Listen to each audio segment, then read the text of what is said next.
Hey, yo, real rap, your boy Mike Macdonald seems to be a different breed. He's not joking around with his career. There's no doubt about that. Want to react to this article here by Brady Henderson of ESPN, and they're talking about Mike Macdonald makes his QB aims clear. I want Geno to be here, right? That's a bar right there, right? So they were asking about that, man, right? One of the things I wanted to know was about the Ryan Grubb thing, and it was just like I said, it was philosophical differences. Remember when I kept saying throughout the season, allow this guy time to implement his style of play or implement his regime. Sometimes what you start with as a coach is not going to, well, all the time what you start with as a coach is not what you're going to end up with. But as far as the philosophy goes, maybe he thought he liked a pass-heavy guy, and it was something that he probably wanted to differ from his times with the Baltimore Ravens, right? But oftentimes, man, that doesn't really jive with the type of defense that this guy does and his type of philosophy on defense. So he tried it. It didn't work.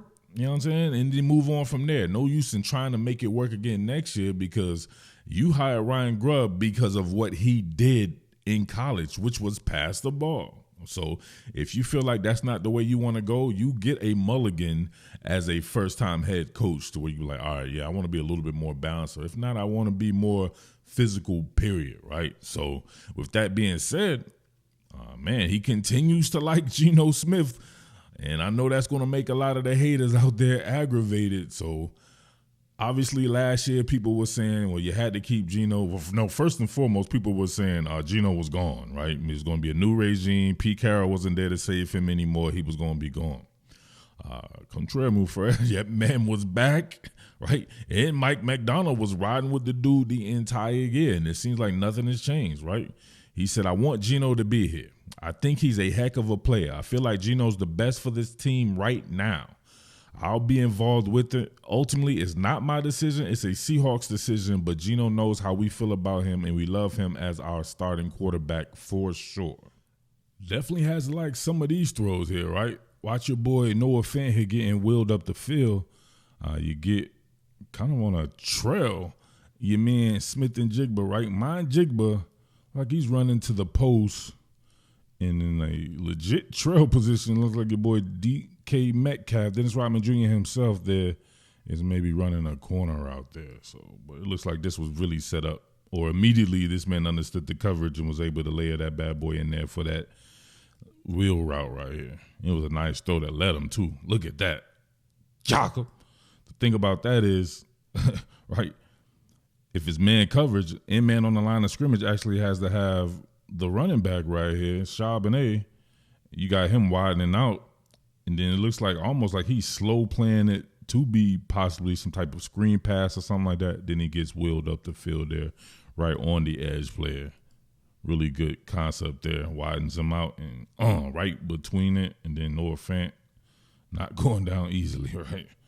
Hell of a play. I like that bad boy, no doubt. Working out of trips to the field side. Noah Fant here going on an over route.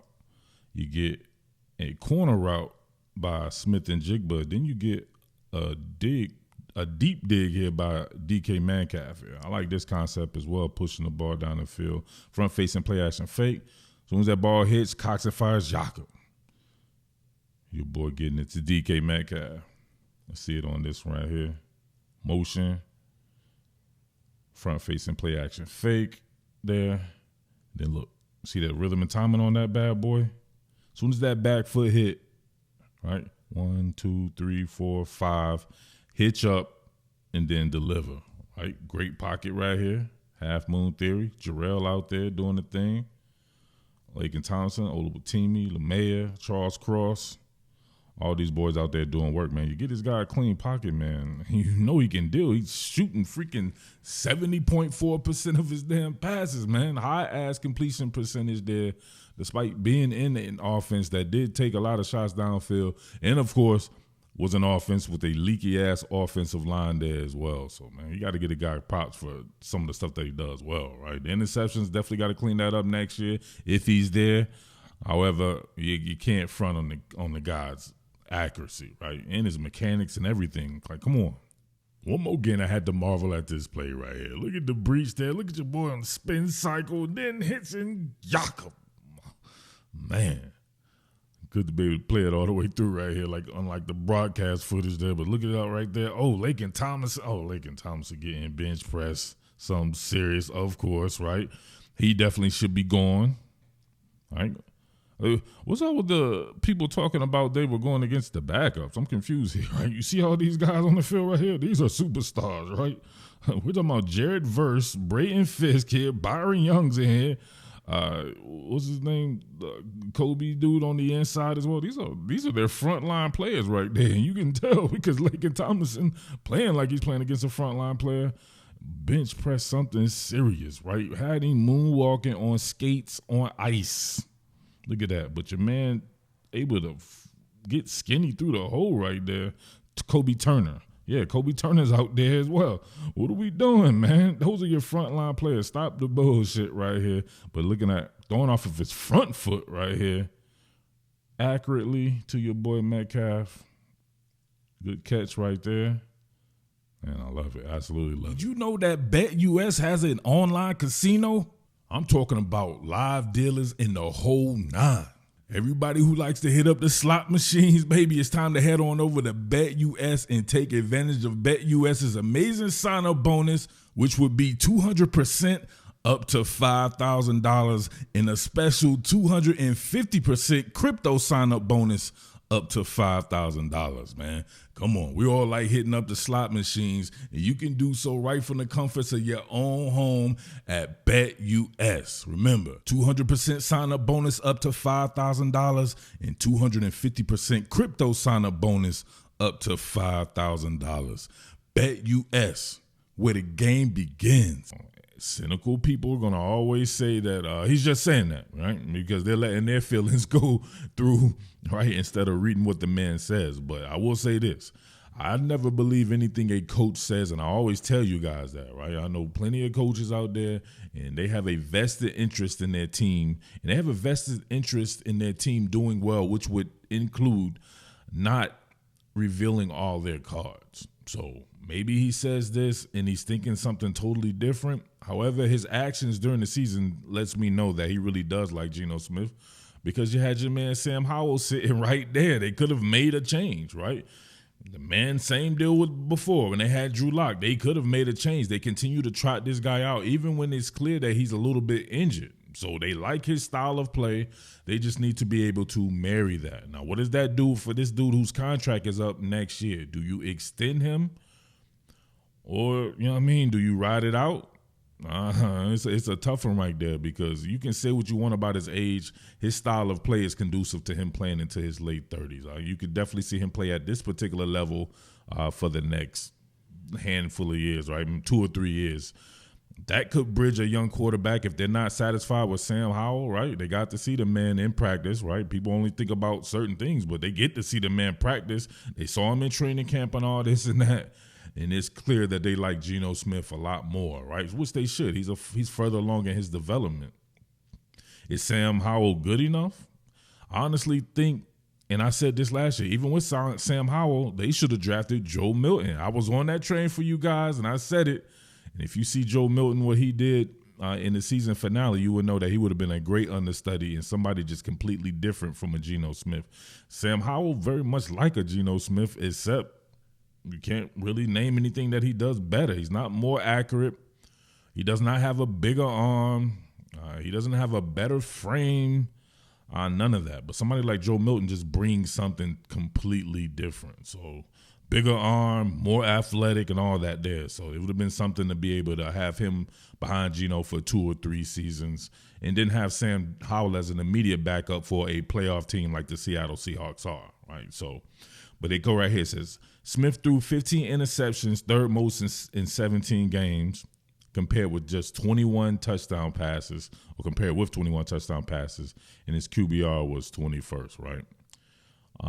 However, they go on to say that, well, check this out. What he said. We did a lot of really good things, and one of those things was Geno's productivity, and this is something that I'm looking forward to building off of. Same stuff that I was saying. What is he going to look like in year 2? But now we don't know, right? Because he's not going to have the same offensive coordinator. So 51st dates. I thought he had a really good year. We had a conversation yesterday, but the feeling you get was he's proud of things we did, but felt like he could have done a better job as an offense and as a team and could have put ourselves in position to go into the tournament to make a run at this thing. As he has before, Macdonald shifted blame away from Smith on some of his interceptions, which included a league-high 4 in the red zone. It's everybody. Now, this is something that, right, if you are a real football head out there and you don't have an agenda, you don't like Geno Smith, you can see this. I mean, I've pointed this shit out quite a bit of times, right? He definitely had some interceptions that were his fault, that were pretty boneheaded. But come on, man. You're going to give some of these tip passes to the dude, some of these miscommunications and all that, right? You can very much say that at least 5 of those interceptions were not on him at all, right? So suppose he has 21 touchdowns, right, and more like, 10, 11 interceptions. It just looks a little bit different. And suppose they gave him more bunnies in the red zone or right in the goal line, where I see with a lot of these other quarterbacks, where they're getting 1 and 2 yard easy-ass touchdown passes. I mean, shovel plays, right, or shot passes, right? Meaning you get somebody in motion and you just flip it to them and then they go in the end zone, stuff like that. These other guys, they're getting a lot of bloated stats that Geno Smith just didn't get. And that's the second guy that I wondered at about. Shane Waldron didn't do that either. All right, going up here, you see one thing I didn't know, it says Geno broke his own franchise record for passing yards with 4,320, which was 4th in the NFL. And completion rate. He went above 70%, 70.4%, despite throwing the ball that many times. The guy's just accurate. I don't know why people can't get that through their brain, right? And he was carrying that offense with an overmatched line and no consistent run game. People don't want to point that out, right? It's all on him, but the things around him, right, extemporaneously, you think about it, how are you going to function traditionally with an inconsistent run game as far as the production goes and being able to actually lean on it? He didn't try to lean on the run game at any point in time, despite having an overmatched offensive line, he being Ryan Grubb, right? So I like a lot of the stuff that Ryan Grubb did in the passing game, but come on, man. That can't be Seattle Seahawks football under a Mike Macdonald, right? I could kind of see it under a Pete Carroll, but I can't even really see it under a Pete Carroll because he was a very, very much about physicality as well, especially following him throughout his entire career, even before he was with the Seattle Seahawks. So further in the article, Coach Macdonald started to talk about the OC position. He said that having NFL experience isn't a prerequisite. Now that's dumb, right? Don't make the same mistake twice, right? So he's probably just saying something. You want to keep all your options open there. But I mentioned before, my man Doug Pederson, one of my all-time favorite coaches, Super Bowl winning head coach of the Philadelphia Eagles, most recently with the Jacksonville Jaguars. Obviously was under Andy Reid all them years in Philly, right, as a player and as a coach, and of course with him at the Kansas City Chiefs. So I think he would be a perfect addition if he wants to be an OC again, right? If he wants to continue in the business, that's 2 shots at the apple. Probably would take him a little while to get another shot. So maybe you could hold on to a guy like that. And some other people mention a guy who means a lot to us here in the city of Philadelphia, which would be the offensive coordinator for the year we won the Super Bowl, Frank Reich. Now, a lot of people give Frank Reich the credit for the Super Bowl, and then, especially following up with Doug Pederson. I didn't have as much success without Frank Reich when he became the coach of the Indianapolis Colts. I know that your boy can coach, right? Pederson can coach for sure. He called all his own plays and everything as well. So he's a head coach with play calling experience. Frank Reich, same deal. Head coach with play calling experience, and it was an offensive coordinator, a Super Bowl winning offensive coordinator. And they bring that style, and that's that lineage as well, because he's a John Harbaugh disciple, he being Coach Macdonald, and Coach Harbaugh comes from Philadelphia as well under Andy Reid all those years, right? I think like 8-9 years he was with Andy Reid in different roles there. So I think it would be a good fit there. But let me know some other names that you guys want to see out there, but definitely throwing those 2 guys out there, I think that would be pretty cool for your boy, Coach Macdonald. All right? With that being said, big salute to everybody out there, man. The Purge 2025 is going pretty well. So if you're reading this and you was on some bullshit on that first one about your boy Ryan Grubb being canned, and you started talking trash like about Geno and shit like that, right? You ain't get a response from me. It's because you got blocked. That's the Purge 2025. Some of you guys got a response, they ain't got blocked too. So, you know what I mean? We can't be perfect each time. So, Purge 2025, we track on. Much love and big salute. What more can I say? Top Billin.